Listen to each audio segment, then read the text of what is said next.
എന്തായാലും എല്ലാം അപ്ലൈ ചെയ്യണം, അതിലൊന്നും യാതൊരു സംശയം ഉണ്ടാവരുത്. അതായത് നമുക്ക് ട്രാക്ക് മെഷീൻ അപ്ലൈ ചെയ്യേണ്ട അങ്ങനെയൊന്നും ചിന്തിക്കരുത്, നിർബന്ധമായിട്ട് അപ്ലൈ ചെയ്യണം. കാര്യം RRB ജൂനിയർ എഞ്ചിനീയർ എന്ന് പറയുന്നത് ഏറ്റവും ഡിഫിക്കൽട്ട് ആയിട്ടുള്ള ഒരു ജോബാണ്, ഒരു ഹാർഡ് ആയിട്ടുള്ള ജോബാണ്. ഈ ജോലി ചെയ്യുക എന്ന് പറയുന്നത് ഏറ്റവും ബുദ്ധിമുട്ടുള്ള കാര്യമാണ്. അങ്ങനെ ഒരുപാട് കാര്യങ്ങൾ, ഒരുപാട് തെറ്റിദ്ധാരണകളുള്ള ഒരു പോസ്റ്റ് കൂടിയാണ് RRB ജൂനിയർ എഞ്ചിനീയർ. അപ്പോൾ നമുക്ക് ഇന്നൊന്ന് നോക്കി നോക്കാം ഏതൊക്കെയാണ് RRB ജെഇകളുടെ ഡിഫറെൻ്റ് ആയിട്ടുള്ള പോസ്റ്റുകൾ, അതേപോലെ തന്നെ അതിനെ നമുക്ക് എങ്ങനെയൊക്കെ കാറ്റഗറൈസ് ചെയ്യാൻ പറ്റും.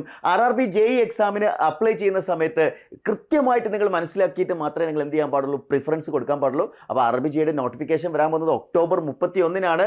നിങ്ങൾ എൻട്രി ടെക്നിക്കൽ യൂട്യൂബ് ചാനലിലൂടെ വീഡിയോസുകളെല്ലാം കണ്ട ശേഷം മാത്രം നിങ്ങൾ എന്ത് ചെയ്യുക, അപ്ലൈ ചെയ്യുക. അതിനെക്കുറിച്ച് ഞാൻ ഡിസ്കസ് ചെയ്യുന്നുണ്ട്. അപ്പോൾ നമ്മൾ ഇന്നത്തെ വീഡിയോ എന്ന് പറയുന്നത് RRB ജെഇയുടെ ഡിഫറെൻ്റ് ആയിട്ടുള്ള പോസ്റ്റുകളുടെ ഒരു കമ്പാരിസൺ ആണ്. അതായത് സ്വാഭാവികമായിട്ടും ഒരുപാട് തെറ്റിദ്ധാരണകളുണ്ട് RRB ജെഇ പോസ്റ്റുകളെ കുറിച്ച്.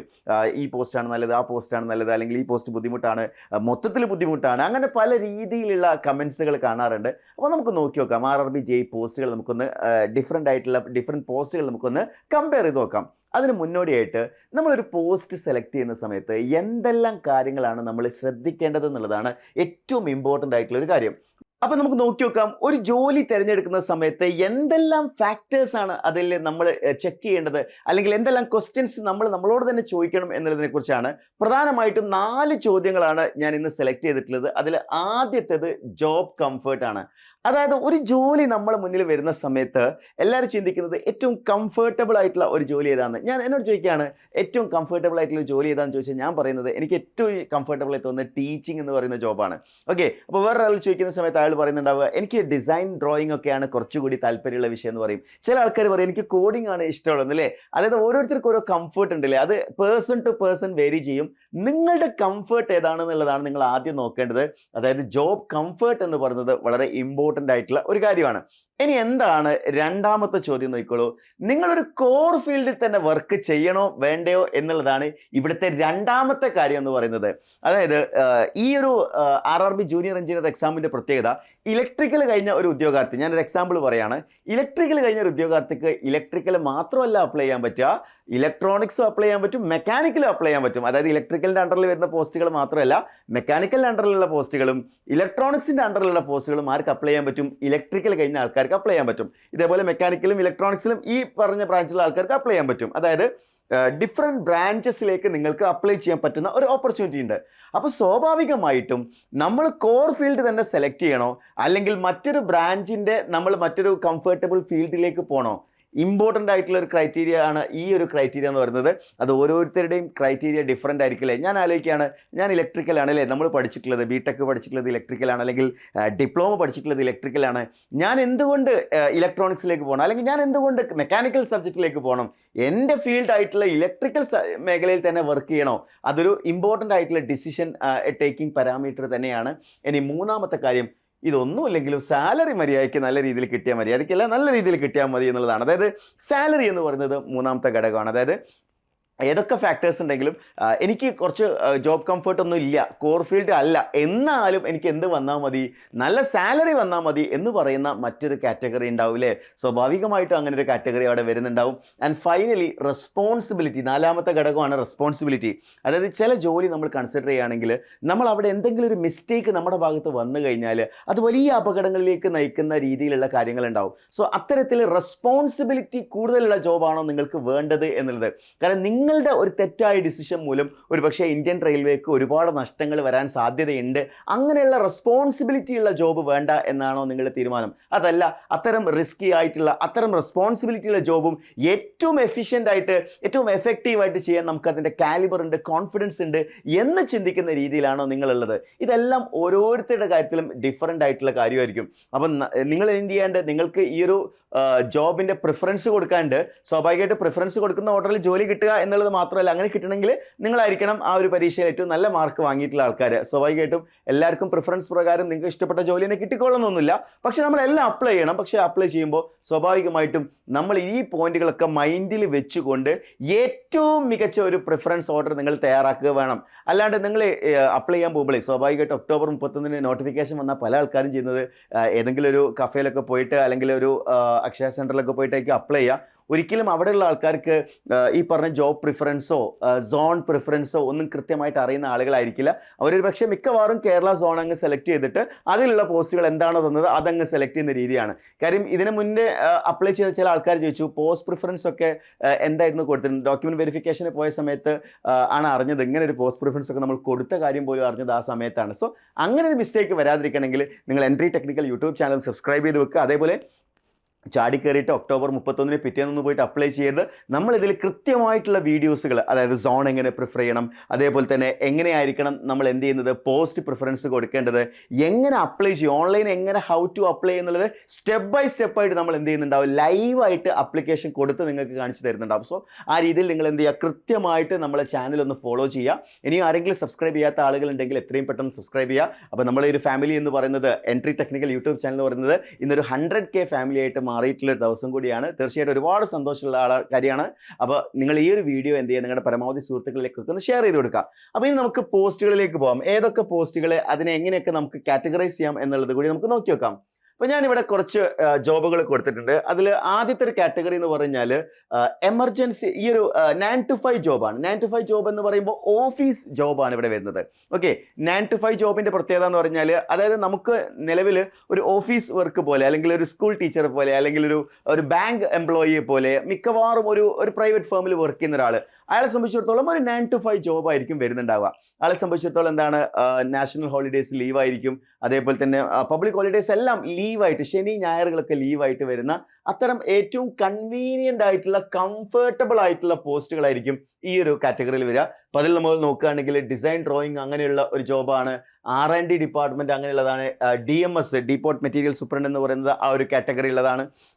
സോ ഇതെല്ലാം എന്താണ്, 9 to 5 ജോബാണ് എന്ന് മാത്രമല്ല ഓഫീസ് ജോബാണ്. ഇത് കൂടാതെ ഞാൻ നേരത്തെ പറഞ്ഞ പോലെ റെസ്പോൺസിബിലിറ്റി തീരെ ഇല്ലെന്നല്ല കേട്ടോ ഞാൻ പറഞ്ഞതിൻ്റെ അർത്ഥം.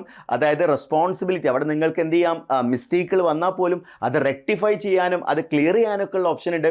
പക്ഷേ ചില കാര്യങ്ങളിൽ നമ്മൾ ഡിസിഷൻ എടുക്കുന്നത് ഭയങ്കര ക്രൂഷ്യൽ ഡിസിഷൻ ആയിട്ടുള്ളതാണ്. സോ അത്തരത്തിലുള്ള പ്രശ്നങ്ങളൊന്നും ഇവിടെ വരുന്നില്ല. ഇവിടെ ഡിസ്കഷൻസിനുള്ള ഓപ്ഷൻസ് ഉണ്ട്. ഇവിടെ നിങ്ങളെ സംബന്ധിച്ചിടത്തോളം നിങ്ങളുടെ വർക്കിൻ്റെ ആ ഒരു റെസ്പോൺസിബിലിറ്റി കമ്പാരിറ്റീവ്ലി കുറവായിരിക്കും. റെസ്പോൺസിബിലിറ്റി എന്തായാലും ഉണ്ടാവും. നിങ്ങൾക്ക് വലിയ സാലറി ഒക്കെ തന്ന് നിങ്ങളെ ഈ ഒരു ജോലിയിലേക്ക് എത്തിച്ചിട്ടുള്ളത് നല്ല റെസ്പോൺസിബിലിറ്റി എന്തായാലും അവിടെ ഉണ്ടാവും. അക്കാര്യത്തിൽ സംശയമൊന്നും വേണ്ട. ഇനി നമ്മൾ അടുത്ത ഇതിലേക്ക് നോക്കുകയാണെന്നുണ്ടെങ്കിൽ ഷിഫ്റ്റ് ജോബാണ്. ഈ ഷിഫ്റ്റ് ജോബ് എന്ന് പറയുന്ന സമയത്ത് നിങ്ങളെ സംബന്ധിച്ചിടത്തോളം നിങ്ങൾക്ക് ഹോളിഡേയ്സിലൊക്കെ വർക്ക് ചെയ്യേണ്ടതായിട്ട് വരും. പക്ഷേങ്കിൽ അത് ഹോളിഡേയ്സ് വർക്ക് ചെയ്യുകയാണെങ്കിൽ ഒരു പക്ഷേ അടുത്ത ദിവസം നിങ്ങൾക്ക് ലീവ് വരുന്നുണ്ടാവും. സോ ആ രീതിയിൽ ഷിഫ്റ്റ് ആയിട്ടായിരിക്കും നിങ്ങൾക്ക് ജോലി വരുന്നുണ്ടാവുക. ഒരു 8 മുതൽ 10 മണിക്കൂർ വരെയുള്ള ഷിഫ്റ്റ് ആയിട്ടായിരിക്കും നിങ്ങൾക്ക് ജോലി വരിക. അതിൽ നമ്മൾ നോക്കുകയാണെങ്കിൽ പ്രൊഡക്ഷൻ യൂണിറ്റ് ഉണ്ട്, അതേപോലെ തന്നെ EME ആൻഡ് TRS ഉണ്ട്, വർക്ക്ഷോപ്പ് ഉണ്ട്, കാരേജ് ആൻഡ് വാഗൻ ഉണ്ട്, അതേപോലെ ഡീസൽ ഷെഡ് ഉണ്ട്, പവർ ഉണ്ട്, ജനറൽ സർവീസ് ഉണ്ട്. അപ്പോൾ ഇത് ഓരോ പോസ്റ്റിനെ കുറിച്ചും ഞാനിപ്പോൾ ഡീറ്റെയിൽഡ് ആയിട്ട് പറയുന്നില്ല. ഇതെല്ലാം എന്താണ്, ഇതിൻ്റെ ഒക്കെ ഒരു കോമൺ നാച്ചറാണ് ഞാൻ പറഞ്ഞിട്ടുള്ളത്. ഇതെല്ലാം ഷിഫ്റ്റ് ജോബ് എന്നുള്ള ഈ ഒരു കാറ്റഗറിയിൽ നമുക്കതിനെ ഇൻക്ലൂഡ് ചെയ്യാം. അതായത് ഒരു 8 hour ഡ്യൂട്ടി ആയിരിക്കും നിങ്ങൾക്ക് ഇവിടെ വരുന്നുണ്ടാവുക. മാത്രമല്ല നിങ്ങൾ നാഷണൽ ഹോളിഡേയ്സിൽ എന്ത് ചെയ്യേണ്ടതായിട്ടുണ്ടാവും, വർക്ക് ചെയ്യേണ്ടതായിട്ടുണ്ടാവും. സ്വാഭാവികമായിട്ട് അങ്ങനെ എടുത്തു കഴിഞ്ഞാൽ നിങ്ങൾക്ക് വേറെ ദിവസം ലീവ് കിട്ടും. ആ ഒരു കാര്യത്തിലൊന്നും നിങ്ങൾ എന്ത് ചെയ്യേണ്ട, പേടിക്കേണ്ട കാര്യമില്ല. പക്ഷേ ഇവിടെ അങ്ങനെയല്ല. ഇവിടെ ഹോളിഡേയ്സ് ഒക്കെ എന്താണ്, കലണ്ടർ ഹോളിഡേയ്സ് ഒക്കെ ഇവിടെ എന്തായിരിക്കും, ലീവ് ലഭിക്കും എന്നുള്ളത് തന്നെയാണ് ഇതിൻ്റെ ഒരു പ്രത്യേകത. ഇനി എമർജൻസി ജോബ്, ഈ എമർജൻസി ജോബിലേക്ക് നമ്മൾ നോക്കുകയാണെന്നുണ്ടെങ്കിൽ സ്വാഭാവികമായിട്ടും അവിടെ നിങ്ങളെ സംബന്ധിച്ചിടത്തോളം അവിടെ ഏറ്റവും റെസ്പോൺസിബിലിറ്റി കൂടുതലായിരിക്കും. അതേപോലെ തന്നെ ഇവിടെ ആയിരിക്കും സാലറി വൈസും കൂടുതലുണ്ടാവും. അപ്പോൾ ഏറ്റവും കൂടുതൽ സാലറി കിട്ടുന്ന ഒരു ജോബാണ് ട്രാക്ക് മെഷീൻ എന്ന് പറയുന്നത്. അതേപോലെ ഏറ്റവും ഹാർഡായിട്ടുള്ള ജോബാണ്. ഈ ഹാർഡായിട്ടുള്ള ജോബ് എല്ലാവർക്കും ഹാർഡായിരിക്കില്ല. അതായത് നമ്മൾ ഓരോരുത്തരുടെയും പേഴ്സ്പെക്റ്റീവാണ്. ഇപ്പോൾ ചില ആൾക്കാരോട് പറയാണ്, ഇപ്പോൾ ടീച്ചിങ് ചില ആൾക്കാരോട് പറഞ്ഞു കഴിഞ്ഞാൽ അവർക്കത് ഭയങ്കര ഹാർഡായിട്ടുള്ള ജോബായിരിക്കും. എന്നാൽ ചില ആൾക്കാർക്ക് അതിനോട് താല്പര്യമുള്ള ഒരാളാണെങ്കിൽ അത്രയും ഈസി ആയിട്ടുള്ള ജോബായിരിക്കും. ഇപ്പോൾ എൻ്റെ അടുത്ത് പറയുകയാണ്, നിങ്ങളൊരു ബാങ്കിലൊരു എംപ്ലോയി ആയിട്ട് വർക്ക് ചെയ്യണമെന്ന്. തീർച്ചയായിട്ടും എന്നെ സംബന്ധിച്ചിടത്തോളം അതൊരു ഹാർഡായിട്ടുള്ള ജോബായിട്ടാണ് ഞാൻ കാണുന്നത്. കാര്യം അതിൽ ഡോക്യുമെൻറ്റേഷൻസ് ചെയ്യാനുണ്ട്, കണക്കുകൾ കൃത്യമായിട്ട് വെക്കാനുണ്ട് അല്ലേ. സോ ഞാനൊന്ന് ഒരു സിമ്പിൾ എക്സാമ്പിൾ പറഞ്ഞതാണ്. അതായത് പേഴ്സൺ ടു പേഴ്സൺ ജോലിയോടുള്ള താല്പര്യവും ഡിഫറൻസ് ആണ് എന്നുള്ളതാണ്. അതായത് ട്രാക്ക് മെഷീൻ എന്ന് പറയുന്നത് റെസ്പോൺസിബിലിറ്റി കൂടുതലുള്ള ജോബാണ് എന്ന് കരുതി എക്സ്ട്രീംലി ഹാർഡാണ് എന്ന് നിങ്ങൾ ചിന്തിക്കേണ്ട. പക്ഷേ ഞാൻ പറഞ്ഞ പോലെ ജോബ് കംഫർട്ടിൻ്റെ ആ ഒരു ലെവൽ, അതായത് 9 to 4 ജോബ് വേണം, അതേപോലെ തന്നെ ഹോളിഡേയ്സ് കൂടുതൽ വേണം, ലീവുകൾ പെട്ടെന്ന് തന്നെ കിട്ടണം, ആ ഒരു കാറ്റഗറി നമ്മൾ നോക്കുമ്പോൾ കുറച്ച് ബുദ്ധിമുട്ട് തന്നെയാണ് ഈ ഒരു കാറ്റഗറി ഉള്ളത്. അതേപോലെ സിഗ്നൽ S&T ഒക്കെ നമ്മൾ കൺസിഡർ ചെയ്യാന്നുണ്ടെങ്കിൽ ഇവിടെ സ്വാഭാവികമായിട്ടും നമുക്ക് എന്താണ്, നമ്മുടെ റെസ്പോൺസിബിലിറ്റി വളരെ ഹൈ ആണ്. നമ്മുടെ ഭാഗത്തുനിന്ന് ഒരു മിസ്റ്റേക്ക് വന്നു കഴിഞ്ഞാൽ അത് വലിയ അപകടങ്ങളിലേക്കായിരിക്കും എന്ത് ചെയ്യുന്നുണ്ടാവുക, ഇന്ത്യൻ റെയിൽവേ നയിക്കുന്നുണ്ടാവുക. റെസ്പോൺസിബിലിറ്റി കൂടുതലുള്ള ഒരു കാറ്റഗറിയാണ് സിഗ്നൽ S&T എന്ന് പറയുന്നത്. അതുകൊണ്ട് തന്നെ അതിന് അഡ്വാൻറ്റേജസും ഉണ്ട്. അതായത് നിങ്ങൾ അത്തരം റെസ്പോൺസിബിലിറ്റി എടുക്കുന്ന സമയത്ത് സ്വാഭാവികമായിട്ടും പ്രൊമോഷൻ സാധ്യത കുറച്ചുകൂടി കൂടാനുള്ള സാധ്യത അവിടെ നിലനിൽക്കുന്നുണ്ട്. ട്രാക്ക് മെഷീനിലാണെങ്കിലും പ്രൊമോഷൻ സാധ്യത കൂടുതലാണ്. കൂടുതൽ പോസ്റ്റിലെടുത്തായിരിക്കും കൂടുതൽ പ്രൊമോഷൻ വരുന്നുണ്ടാവുക.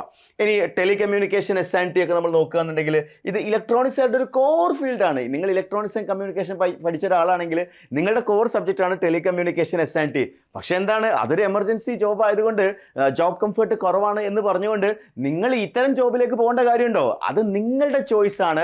അതായത് നിങ്ങൾ അത്തരത്തിലുള്ള ഹാർഡ് വർക്ക് ആയിട്ടുള്ള ഒരു ജോബ് പോകണോ, അല്ലെങ്കിൽ കോർ ഫീൽഡിൽ വരണോ, കംഫർട്ട് വേണോ, ലീവ് വേണോ, അതെല്ലാം നിങ്ങൾ മൈൻഡിലൂടെ കടന്നു പോകണം. അതേപോലെ തന്നെ P-way ബ്രിഡ്ജ് ഇത് സിവിലുകാർക്ക് മാത്രമുള്ളതാണ്.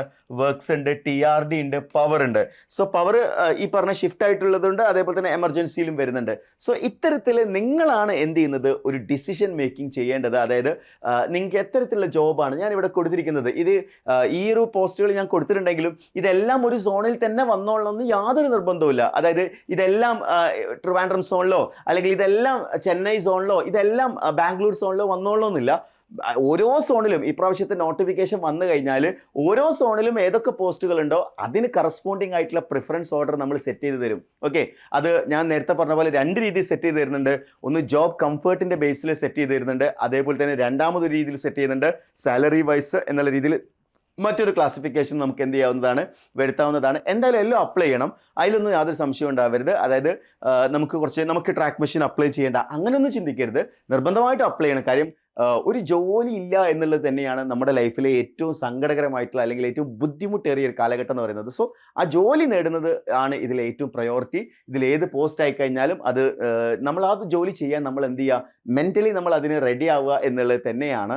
സോ നിങ്ങൾക്ക് ഈ പ്രിഫറൻസ് സെലക്ട് ചെയ്യുന്നതിൽ ഏറ്റവും ഇമ്പോർട്ടൻ്റ് ആയിട്ടുള്ളതാണ് ഇതിനെക്കുറിച്ച് മനസ്സിലാക്കി വെക്കുക എന്നുള്ളത്. അപ്പോൾ ഇതിനെക്കുറിച്ചൊരു റഫ് ഐഡിയ നിങ്ങൾക്ക് കിട്ടിയിട്ടുണ്ടാവുമെന്ന് വിചാരിക്കുകയാണ്. അപ്പോൾ ഇതേപോലെ റെയിൽവേ എക്സാമുമായി ബന്ധപ്പെട്ട് അല്ലെങ്കിൽ റെയിൽവേ ജോബുമായി ബന്ധപ്പെട്ടുള്ള കൂടുതൽ അപ്ഡേറ്റുകൾ നിങ്ങളുമായി ഷെയർ ചെയ്യുന്നതായിരിക്കും. അപ്പോൾ നമുക്ക് മറ്റൊരു വീഡിയോയിൽ ഡീറ്റെയിൽ ആയിട്ട് ഡിസ്കസ് ചെയ്യാം. അപ്പോൾ ഞാൻ പറഞ്ഞ പോലെ പ്രിഫറൻസ് കൊടുക്കണമെന്നതിന് മുന്നേ, സോൺ സെലക്ട് ചെയ്യുന്നതിന് മുന്നേ എൻട്രിയുടെ വീഡിയോസ് കണ്ടതിന് ശേഷം മാത്രം നിങ്ങൾ ഒരു തീരുമാനത്തിലേക്ക് എത്താം. അതേപോലെ RRB JEE എക്സാം അതിൻ്റെ പുതിയ ബാച്ച് നമ്മൾ സ്റ്റാർട്ട് ചെയ്യുന്നുണ്ട്. സോ RRB JEEയുടെ ഏറ്റവും ലേറ്റസ്റ്റ് ആയിട്ടുള്ള ബാച്ചിലേക്ക് റിസൾട്ട് ഓറിയൻറ്റഡ് ആയിട്ടുള്ള, കഴിഞ്ഞ പ്രാവശ്യം കേരളത്തിലെ ഏറ്റവും മികച്ച റിസൾട്ട് പ്രൊഡ്യൂസ് ചെയ്ത പ്ലാറ്റ്ഫോം ആയിട്ടുള്ള എൻട്രിയോടൊപ്പം നിങ്ങൾ പഠിക്കാൻ ആഗ്രഹിക്കുന്നുണ്ടെങ്കിൽ താഴെ കൊടുത്തിരിക്കുന്ന ഗൂഗിൾ ഫോം ഫില്ല് ചെയ്യുക. അതേപോലെ നിങ്ങളുടെ എഞ്ചിനീയറിംഗ് കഴിഞ്ഞ, ഡിപ്ലോമ കഴിഞ്ഞ എല്ലാ സുഹൃത്തുക്കൾക്കും ഈ വീഡിയോ ഷെയർ ചെയ്തെടുക്കുക. RRB JEE എക്സാം ഡിപ്ലോമ കഴിഞ്ഞ, അതേപോലെ തന്നെ BTech കഴിഞ്ഞ എല്ലാവർക്കും അപ്ലൈ ചെയ്യാൻ പറ്റുന്ന, എല്ലാ ബ്രാഞ്ചുകാർക്കും അപ്ലൈ ചെയ്യാൻ പറ്റുന്ന പോസ്റ്റാണ്.